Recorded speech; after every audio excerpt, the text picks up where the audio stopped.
Et c'est la raison pour laquelle... Et c'est là... Mais en aucune manière, vous avez tous les moyens de vous exprimer. Le moins que l'on puisse dire est que vous vous êtes exprimé longuement, et le moins que l'on puisse dire est que vous allez pouvoir voter. Ce qui donnera d'ailleurs, quand on fera le décompte des votes, la dimension exacte de la place que votre coalition, entre guillemets, a obtenue au moment des votes des Français. Il suffira de regarder le résultat des votes pour savoir ce que vous présentez. Et donc, mesdames et messieurs les députés, le budget que nous avons, sur lequel nous avons engagé la responsabilité du gouvernement, c'est, après le vote de l'article d'équilibre, c'est les recettes du projet de loi de financement de la sécurité sociale. Ces recettes se montent à 644,5 milliards d'euros.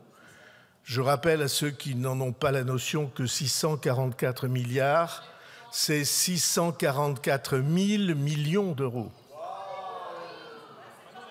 Je sais bien que beaucoup n'y croient pas, mais c'est de l'arithmétique élémentaire et je prétends que c'est une des sciences fondamentales avec lesquelles nous devrons vivre. Et donc, cette ultime étape est évidemment très importante. Si elle n'était pas franchie, tous nos efforts sur le budget de la sécurité sociale n'auraient pas de sens. C'est pourquoi, Madame la Présidente, sur le fondement de l'article 49, alinéa 3 de la Constitution, j'engage la responsabilité du gouvernement sur la troisième partie du projet de loi de financement de la sécurité sociale pour 2025. Comme Elisabeth Borne, comme Michel Barnier, François Bayrou use et abuse de l'article 49.3 de la Constitution.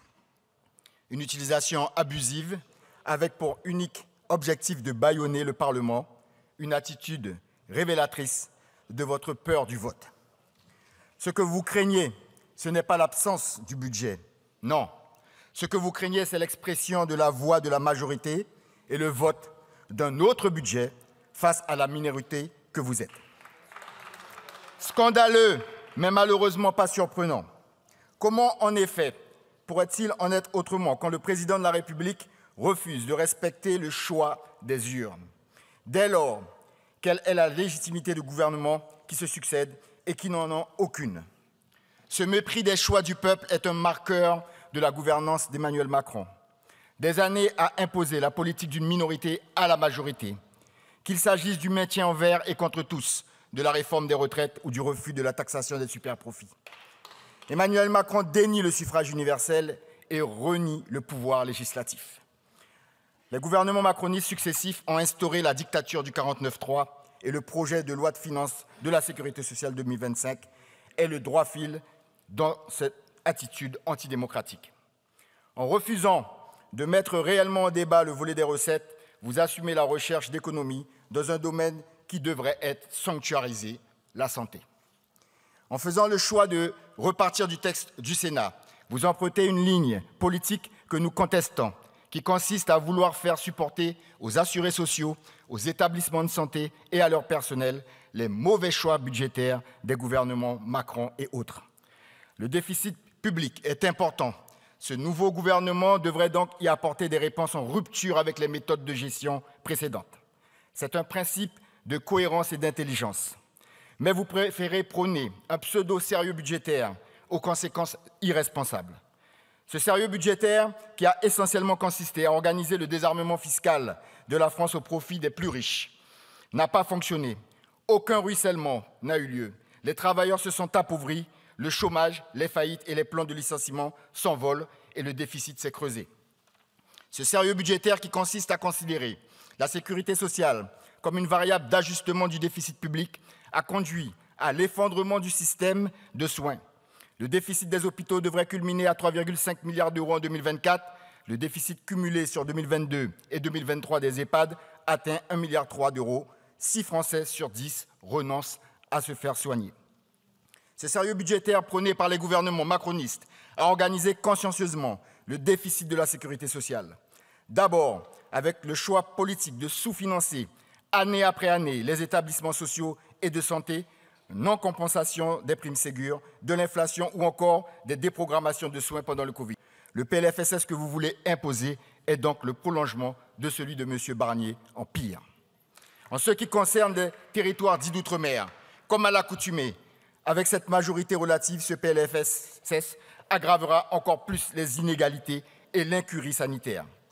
Un budget qui n'est pas à la hauteur sur les questions de prévention des épidémies suite au passage du cyclone Chido à Mayotte, où il manque des moyens et des personnels dans des infrastructures gravement endommagées.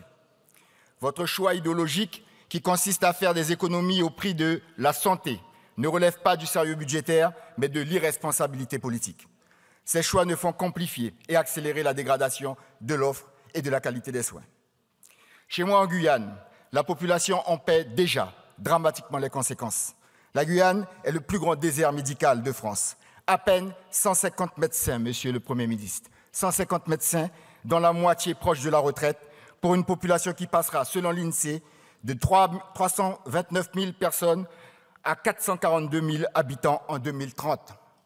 Le marasme de la santé en Guyane est particulièrement visible dans la dégradation et l'obsolescence de l'hôpital de Cayenne, où les personnels doivent se débrouiller pour pallier, dans la mesure du possible, le manque de moyens humains et matériels. On entre à l'hôpital en Guyane avec la crainte d'y contracter une maladie plus grave que celle pour laquelle on a été hospitalisé. Le site est irrécupérable, vous le savez, mais aucune ligne dans le budget que vous nous imposez ne prévoit, ne serait-ce qu'un début d'étude, monsieur le Premier ministre, pour la construction d'un CHRU neuf. Vous préférez vous entêter à rafistoler et à mettre des caches-misères. C'est irresponsable de votre part. En Guyane, l'enclavement et l'absence de plateau technique ne laissent pas d'autre choix que les évacuations sanitaires pour un coût d'environ 6 millions d'euros par an. Or, non seulement vous ne prévoyez pas la construction d'un hôpital neuf, mais en plus, toujours au nom d'un soi-disant sérieux budgétaire qui limite les évacuations sanitaires, condamne de nombreux Guyanais à la mort faute de soins. Car c'est de ça dont il s'agit. Elle est là votre irresponsabilité. Il ne s'agit pas de sérieux budgétaire, il s'agit de la mise en danger, en toute inconscience, de la vie d'hommes, de femmes et d'enfants. Alors, il est effectivement urgent de voter un budget. Cette urgence ne peut en occulter une autre, tout aussi impérieuse, celle des soins sociaux et sanitaires et de leur financement, celle d'avoir un débat réel sur les enjeux de santé publique et d'accès aux soins au lieu de traquer la moindre réduction de dépenses sans souci du long terme du système de soins. Voilà, monsieur le Premier ministre, autant d'éléments qui confirment votre inscription dans les pas de vos prédécesseurs. Le PLFSS que vous imposez relève d'une idéologie irresponsable, celle où la protection de ceux qui détiennent les finances compte plus que celle de la vie humaine. Il est possible de faire autrement, mais vous préférez passer en force. Nous assumons donc de vous censurer. Député, ex-député du camp présidentiel, puisque vous avez décidé de quitter Ensemble pour la République après justement les propos de François Bayrou. Racontez-nous. Bonsoir. C'est pas forcément suite aux propos de François Bayrou, c'est simplement la proposition qui a été faite de restreindre le droit du sol à Mayotte. J'étais totalement opposé à cela, puisqu'elle s'éloigne très fortement des engagements que moi j'avais pris lors des dernières élections législatives, et que le cœur du projet républicain est remis en cause à travers cette proposition de loi. Tout comme la décision que j'avais prise de ne pas voter la loi sur l'immigration, tout simplement parce qu'elle rejoint une même ambition du Rassemblement national, d'une grande partie de la droite et de l'extrême droite, qui est celle d'introduire une dose de préférence nationale dans l'accès à certaines prestations sociales et de la même manière avec cette loi. Donc, pour moi, je pense qu'il fallait s'attaquer en priorité au réseau de passeurs, et on a beaucoup de dispositifs qui permettent notamment de pouvoir le faire. Il faut et on en a parlé, mais vous ne vous retrouvez plus dans le macronisme, dans justement ce camp présidentiel qui, selon certains en tout cas, court après le Rassemblement national. Vous ne vous retrouvez plus dans ces valeurs ? Moi, je ne me retrouve plus dans cette manière de faire de la politique et de courir effectivement derrière le Rassemblement national. Je crois qu'il faut rester sur ces fondamentaux, sur les valeurs émancipatrices et celles du dépassement qui nous ont rassemblés de manière très forte et de manière très importante.